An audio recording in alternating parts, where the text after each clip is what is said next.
now what we're going to go over is some basic directing notes, just because I just want to make sure that you guys know some rudimental blocking skills, okay?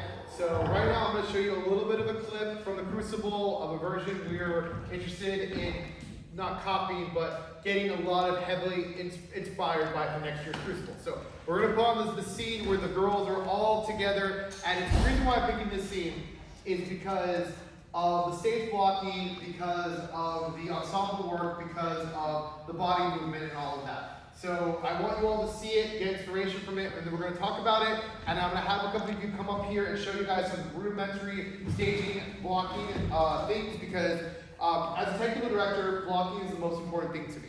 Where you put someone on stage dictates a lot of how the scene works, dictates how the scene flows, dictates how the power of the scene goes. So right now we're going to do this, and then we're going to talk about it real fast, and then I'll show you guys the blocking. Ready? Sit off now. If you try beating him, I can't prove to go running away. Turn to the ear. Let me know that big talking off. Listen now. If every question tell them that. I go to the doctor. You know, to the conjured from sisters to come out of the grave. I saw you. Nick. Oh, Jesus. Oh, the village is out. I'm just coming from the farm. The whole country talking witchcraft. The economy is witches and thieves to town. I know it can be. We've got to turn. For witcheries are hanging here and hanging like the only Boston 2 years ago. We must tell the truth, Andy.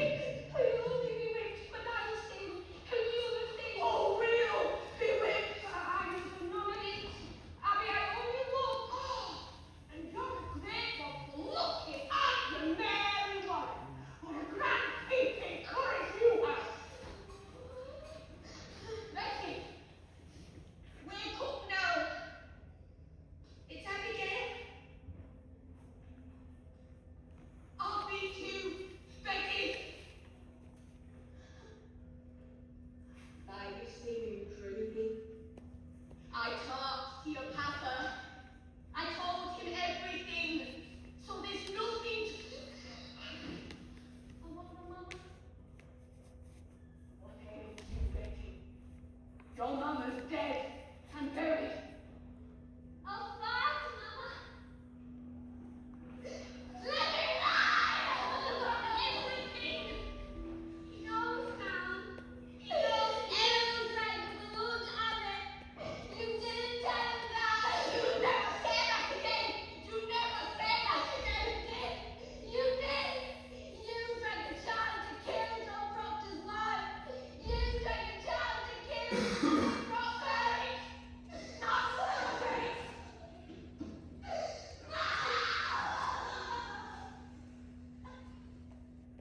Look, you. All of you. We dance and teach you about culture through Putnam's dead sisters, and that is all.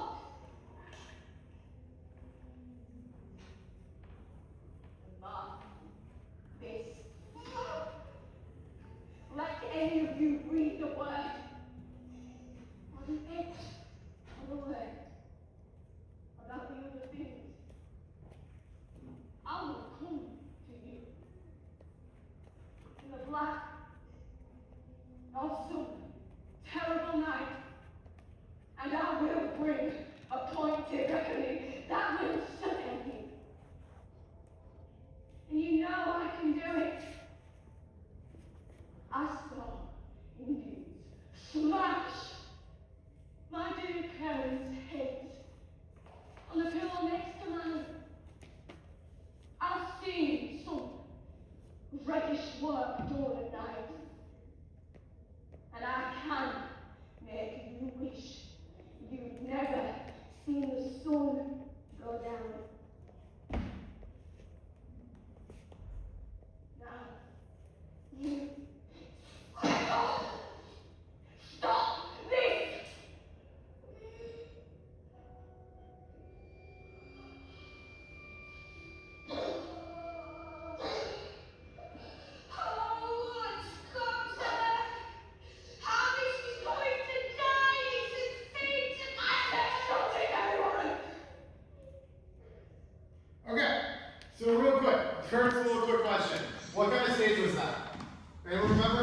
staging? Anyone remember what kind of stage that was?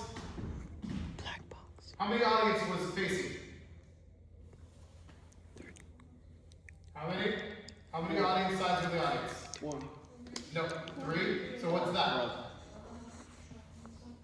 Runway or something? No. Model? So it starts with a T. No. Something else. T-stage? No. 3-man stage. Thrust, there you go. Thrust. It's a thrust kind of stage. So a thrust stage where you have the audience on 3 sides. The reason why you do that is more intimate for the actors and the audience to be more connected and seen. Okay, what was some things that Abigail, the main girl in that scene, what was she doing to dominate her power? Raise your hands. What was she doing? Yes. She was staring down, very boring. Staring down, yes, by using the overheight to push her down to make you see who was in power versus who was not in power. Staging is very important in that regard. Okay, real quick. Isaac, Julian, and Sam, get up here real quick. I'm going to use you guys as demonstrations, okay? So real quick, 3 of you get up here. So, fundamental blocking 101 that you all can use. So, stand right there. Perfect. Never do this. This is bad in directing 101. Never have any of your actors in a straight line. That is bad. If you're going to do this, you have Julian take 2 steps forward, Isaac take a knee. You do something like this. You put one actor forward, put one actor on neutral position, and one actor on a lower plane.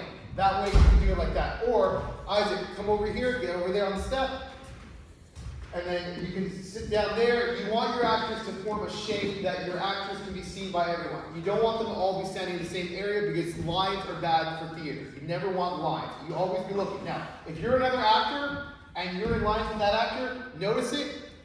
Why don't you take a step back? Why don't you take a step here? Do never have be shoulder to shoulder unless it's an intimate scene between you and that other actor. You should always never be shoulder to shoulder. It always should be one person should be moving. Now, one thing I did see, all of you stand up. Now have a conversation with each other. Like get into a conversation. This is one thing I saw a lot of you doing. Yes! You're doing it, you're doing it. You now turn yours, and now do what you do. This is bad. Bad, bad, bad, bad. I can't see your face, I can't see your face. You have to cheat out. So cheating out is like this. You open your body up and you horizontally. Yeah, so that's perfect. You do it like that, that is what you want to do. A lot of you are doing this circle conversation. A lot of middle school theater and beginning actors, they go into circle conversations. That is bad because then it's becoming a circle and we can't see any of the expressions or dialogue that is happening. Remember, theater is like ping pong. When you pass it on to one person, the other person passes to you. Passes on, passes to you.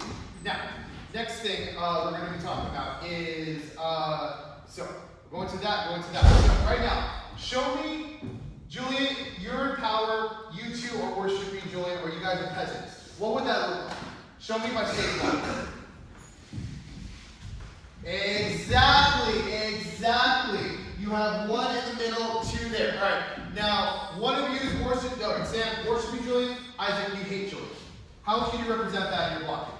Yes, exactly. Have it over there, looking that way. Okay. Now, those are some fundamental things you want to think about when you're doing your blocking. Is your body language or your blocking should tell us the relationship of the actors. You never should want to be standing there. That's one of the issues of blocking for a lot of people is the dynamics are never never established quick enough for the audience to understand what's going on. So you want to make sure that whenever you're setting for blocking, it makes sense for the dynamic of your characters and the dynamic of the show. Making sure everyone is lined in parallel and things. Also, one thing that can also happen that is something that happens to a lot of us directors when you're directing long forms of plays. You get repetitive. You might go to the same well over and over and over. Notice that. Notice if you're doing the same blocking. It's like, well, I've had Sam and Julian here for every scene. I need to move them somewhere else for this next scene. Audiences remember where things are coming. And if they can predict your blocking of, oh, every time Julian gets mad, he slams the ground, they're going to know every time Julian gets mad, they're going to slam the ground. So Julian's going to have to figure out something else to do to keep it suspenseful, right? When you're doing slams, you're doing stuff like that, that keeps the audience's attention, all right? Okay, cool. So right now, go to your groups and start getting working on for your finals, your rehearsal, and all of that, okay? All right.